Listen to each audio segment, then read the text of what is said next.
नमस्कार मित्रांनो. आज आपण केंद्रप्रमुख परीक्षेचा निकाल केव्हा लागणार हे या व्हिडिओच्या माध्यमातून समजून घेणार आहे. तरी मित्रांनो, आपण जर पाहिलं तर समूह साधन केंद्र समन्वयक हेच नाव जे आहे ते आता केंद्रप्रमुख पदाला देण्यात आलेलं आहे.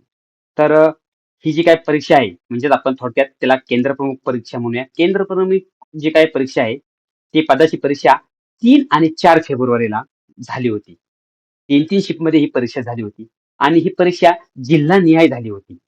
म्हणजेच प्रत्येक जिल्ह्यात जेवढी रिक्त पदं आहेत केंद्रप्रमुखाची, जी परीक्षेद्वारे भरणार आहेत, तर ती प्रत्येक जिल्ह्यानुसार ते परीक्षा झाली होती. आता ही परीक्षा झाली आहे, परंतु आता हा निकाल केव्हा लागणार? तर हा निकाल मित्रांनो, मी इथे सर्व गोष्टी सांगणार आहे विथ प्रूफनी. त्यामुळं सर्वांनी हा आपला YouTube चॅनल आहे. चॅनल सबस्क्राईब करा, लाईक करा, व्हिडिओची लिंक सर्वांपर्यंत शेअर करा मित्रांनो. तर चला तर मग आपण सुरुवात करूया आपल्या या व्हिडिओला. केंद्रप्रमुख परीक्षेचा निकाल केव्हा लागणार? तर पहा इथे खाली तुम्हाला इथे दिसत आहे, की ही परीक्षा ही जी काय, ही परीक्षा जी IBPS ही जी काही संस्था आहे, यांनी कंडक्ट केली होती. ही परीक्षा IBPSने ही परीक्षा कंडक्ट केली होती. आता हा निकाल आहे तो अंदाजे अंदाजे माझ्या मते हा निकाल जो काय आहे तो एप्रिलच्या पहिल्या आठवड्यात लागू शकतो. आता मी हे एप्रिलच्या पहिल्या आठवड्यात मी सांगितलेलं आहे. आता त्याचं प्रूफ पण किंवा काही गोष्टी आहेत. मी ते पण इथे तुम्हाला सांगत आहेत, की एप्रिलचं का ते. तर पहा इथे हे जे काय तर हे एप्रिल महिना मी का सांगतोय तुम्हाला एप्रिलच्या पहिल्या आठवड्यात? तर तेही कारण सांगतो. कारण आपली जी काही परीक्षा आहे, ही परीक्षा आपली केव्हा झालेली आहे होती? तर 3 आणि 4 तारखेला. इथे पहा मी इथे येलो केलेलं आहे. तर 3 आणि 4 फेब्रुवारीला परीक्षा झाली होती. तर आपण पाहिलं तर IBPS ही जी काही एक्झाम कंडक्ट करते, कंडक्ट केल्यानंतर तिचा निकाल एक साधारणतः 45 दिवसामध्ये लागतो आपल्याला, हे आपल्याला माहिती आहे. परंतु त्याचं कारण असं आहे, हा निकाल मी एप्रिलच्या जे काय आहे, ते एप्रिल सांगतोय मी. आता हे एप्रिल का सांगतोय? तर ते पण त्याचं कारण तुम्ही समजून घ्या मित्रांनो, की बघा इथे तुम्हाला दिसत असेल मी ब्लूमध्ये केलेले एप्रिलच्या पहिल्या आठवड्यात म्हणजे 4-5 तारखेपर्यंत लागू शकतोय. आता ह्याचं मी एनालिसिस थोडंसं केलं, तर तुम्हाला इथे समजून जाईल मित्रांनो, की खाली पण मी तुम्हाला इथे दाखवलेलं आहे, की का एप्रिलच्या पहिल्या आठवड्यात लागेल. तर हे पहा याचा संदर्भ पण दिलेला आहे मी इथे. काय एप्रिल तर इथे संदर्भ पाहू शकता. टेट आपली परीक्षा असते म्हणजे शिक्षक जी भरतीची परीक्षा आहे. ती कोण कंडक्ट करतं? तर सलग 2023 ची आणि 2025 ची परीक्षा ही IBPSने घेतली होती. मग ती IBPSने घेतली होती, तर ही आत्ताची जर पाहिली आपण किंवा 2023 ची ह्या परीक्षा झालत्या आणि त्याचा निकाल किती दिवसांनी लागला तेही इथे मी मेन्शन केलेलं आहे. तर टेट 2025 ची परीक्षा आहे ती 5 जूनला संपली म्हणजे 27 मे पासून चालू झाली आणि ती 5 जूनला संपली होती परीक्षा आणि तिचा निकाल लागला हा 18 ऑगस्टला निकाल लागला. किती तारखेला? 18 ऑगस्ट आहे बघा मी हायलाइट जास्त केलेलं आहे पिवळ्या कलरमध्ये. आता 18 ऑगस्टला निकाल लागला. मग जर तुम्ही पाहिले इथे थोडंसं जर येथे तुम्ही विचार केला, तर तुम्हाला असं येथे समजून जाईल, की इथे परीक्षा 5 जूनला. म्हणजे 5 जून जर आपण पाहिलं, तर 5 जूनपासून पुन्हा 5 जुलै, 5 जुलै ते 5 ऑगस्ट आणि परत हे पुढचे 10 दिवस. म्हणजे जवळ-जवळ 70 ते 72-73 दिवसांनी निकाल लागला. 70 ते 72 हा लागला. आता तुम्ही म्हणता सर केंद्रप्रमुख परीक्षा आणि टेट परीक्षा ह्यांचा संबंध काय? निकाल तर एवढा लागला. बरोबर आहे. त्याचंही मी कारण खाली तुम्हाला एनालिसिस करून दिलेलं आहे. त्यामुळे व्हिडिओ शेवटपर्यंत पहा मित्रांनो आणि जे कोण केंद्रप्रमुख परीक्षा पेपर दिलेला असेल, पहा मी कट ऑफ पण दिलेला आहे आपल्या व्हिडिओमध्ये. कट ऑफ जिल्हानिहाय कसा लागेल तोही व्हिडिओ तुम्ही पहा पुन्हा. आपल्या चॅनलला सबस्क्राईब करा. तुम्हाला ते व्हिडिओ पाहायला भेटेल. जिल्हानिहाय कट ऑफ दिलेला आहे मी आणि जर इथे तुम्ही पाहिलं, तर इथे समजून जाईल खाली, की म्हणजे जवळ-जवळ 75 दिवस लागलेले आहेत. 2023 ची परीक्षा पण तसंच झालं. आता हा निकाल माझ्या मते तरी हा एप्रिलच्या पहिल्या आठवड्यात लागू शकतो. आता पुढे जर पाहिलं आपण, आता हा निकाल कुठे आणि कसा दिसेल तेही सांगतो मी आता. हा निकाल कोठे आणि कसा दिसेल. तर कोठे पाहायचा? तर आता इथे तुम्हाला ही जी काही दिसत आहे तुम्हाला पुढे स्क्रीन, त्या स्क्रीनवर जर थोडंसं तुम्ही पाहिलं, तर इथे तुम्हाला ही जी काही ही वेबसाईट दिसत आहे, ती आपली वेबसाईट दिसत आहे महाराष्ट्र राज्य परीक्षा परिषद. आता मी मुद्दामून हे तुम्हाला इथे दाखवत आहे.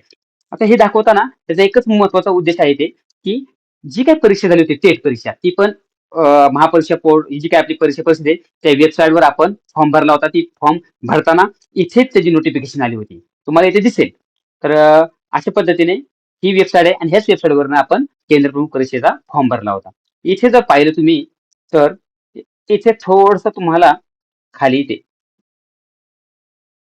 समूह साधन केंद्र समन्वय म्हणून इथे एक तुम्हाला टॅब दिसतोय. आता हा टॅब दिसत आहे समूह साधन केंद्र समन्वय. म्हणजेच तुम्ही काय केलं, इथे क्लिक केलं त्यावेळेस फॉर्म भरताना. मग आता तुमचा निकाल कुठे येणार, तर निकालही तुमचा येथेच येणार आहे मित्रांनो.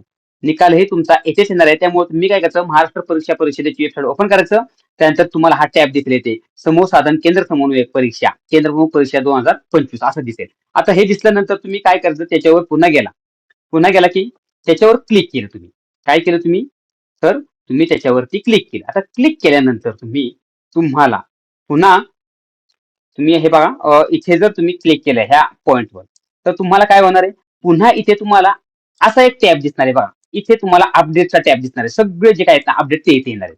मग इथे अपडेट आल्यानंतर तुम्हाला इथे सगळ्यात वरती, कुठे, सगळ्यात वरती म्हणजे पुन्हा तुम्हाला इथे केंद्र प्रमुख परीक्षा समूह साधन केंद्र समन्वयक परीक्षा म्हणजे केंद्र परीक्षेचा निकाल तुम्हाला इथे टॅब येणार आहे. तो टॅब तुम्ही क्लिक केला. काय केलं तुम्ही, क्लिक केला. तर क्लिक केल्यानंतर तुम्हाला अशी वेबसाईट ओपन होणार आहे.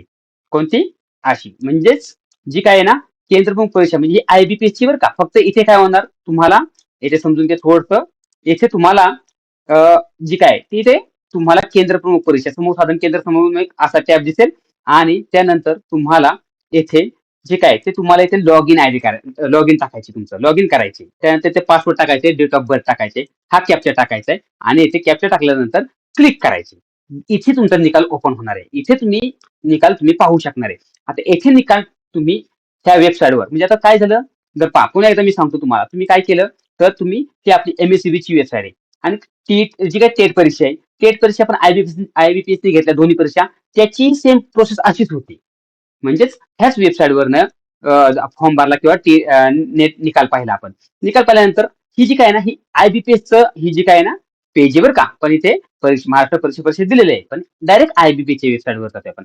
IBPS च्या वेबसाईट गेल्यानंतर तिथे गेट रिझल्ट केला आपण. गेट रिझल्ट केल्यानंतर तुम्हाला मित्रांनो असा निकाल पाहायला मिळणार आहे. कसा, तर हे जे पाहत आहे तुम्ही, अशा पद्धतीने तुम्हाला इथे तुमचा असा निकाल पाहायला भेटणार आहे. मग हा निकाल तुम्हाला इथे असा तुमच्या लॉगिनला ओपन होणार आहे. तुमच्या लॉगिनला. मग असा निकाल लॉगिनला ओपन झाल्यानंतर तुम्ही इथे बघा, इथे काय असणार आहे, तर तुमचं काय नेम ऑफ, इथे बघा हे स्कोर कार्ड इथे दिसते तुम्हाला.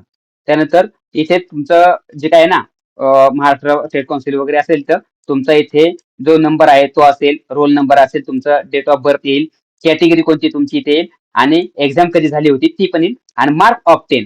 तर मार्क ऑफ 10 तुम्हाला मित्रांनो इथे इथे 200 पैकी इथे खाली आहेत, मी ब्लर केलेले आहे. इथे तुमचे एकूण 200 पैकी किती मार्क पडलेत ते तुम्हाला इथे दिसणार आहे. समजलं असेल, तर हा निकाल आहे हे म्हणजे हे थोडक्यात PDF आहे. तुमचा जो काय निकाल आहे इथे 200 पैकी 140-45 मार्कासाठी इथे दिसणार आहे. आता हे झाल्यानंतर हे तुम्हाला तुमच्या लॉगिन मध्ये दिसणार आहे. हा बाहेर कुणाला निकाल पाहायला भेटणार नाहीये. त्याच्या पुढे जाऊन सांगतो मित्रांनो मी. त्याच्या पुढे गेलो आपण की तुम्हाला परत त्याच वेबसाईटवर आपल्या कोणत्या, जी की ही वेबसाईट होती पहा इथे. इथे तुम्हाला इथे तुम्ही परत पुन्हा इथे एक टॅब येणार परत. दुसऱ्या दिवशी की त्या दिवशी की तुम्ही तुमच्या जिल्ह्यानुसार ज्या याद्या आहेत त्या गुणवत्ता याद्या डाउनलोड करा. मग तुम्ही पुन्हा अशा अशा पद्धतीने तुम्ही समजा तुमचा जिल्हा कोणता आहे त्या जिल्ह्याची तुम्ही त्या प्रकारे तुम्ही तेथे जी काय ती तुमची PDF डाउनलोड करू शकता. ते आता रोल नंबर नुसार येणार. हे पहा इथे अशी आहे, ते रोल नंबर नुसार अशी PDF येणार आहे. आता ही PDF येताना मग तुम्हाला येथे काय होणार आहे, तर महत्वाचं म्हणजे हे पहा, हे तुमची परीक्षा जी काय आहे ती, त्यानंतर डेट ऑफ एक्झाम तुमची कधी झाली ती आणि त्यानंतर इथे पोस्ट म्हणजे इथे केंद्र प्रमुख जी काय आहे ते पोस्ट इथे नाव येणार आणि हे तुमचे जे काय रोल नंबर आणि तुमचं कॅन्डिडेट संपूर्ण जी काय माहिती आहे ना ती इथे येणार तुमची. आता इथे कसं येणार, तर पहा मित्रांनो, येथे तुमचं जर बघा तुमचं इथे पूर्ण नाव येणार, तुमचा रजिस्ट्रेशन नंबर पण येणार, इथे रोल नंबर येणार आणि मार्क किती पडले ते, म्हणजे संपूर्ण PDF ही सगळ्यांची पूर्ण, समजा उदाहरणार्थ सातारा जिल्हा असेल तर सातारा जिल्ह्याची संपूर्ण PDF ज्यांनी ज्यांनी परीक्षा दिली त्यांची संपूर्ण PDF ही अशी येथे येणार आहे मित्रांनो. त्यामुळे हा निकाल आहे तो संपूर्ण सगळ्यांना दिसणार आहे. फक्त सुरुवातीला तुम्हाला फक्त तुमच्या लॉगिन मध्ये दिसेल आणि हा संपूर्ण निकाल दिसेल. अशा पद्धतीने हा निकाल एप्रिलच्या पहिल्या आठवड्यात येण्याची शक्यता मित्रांनो. चला तर मग सर्वांनी आपला हा हार्डकेसर YouTube चॅनल सबस्क्राईब करा, लाईक करा, व्हिडिओची लिंक सर्वांपर्यंत शेअर करा मित्रांनो. धन्यवाद.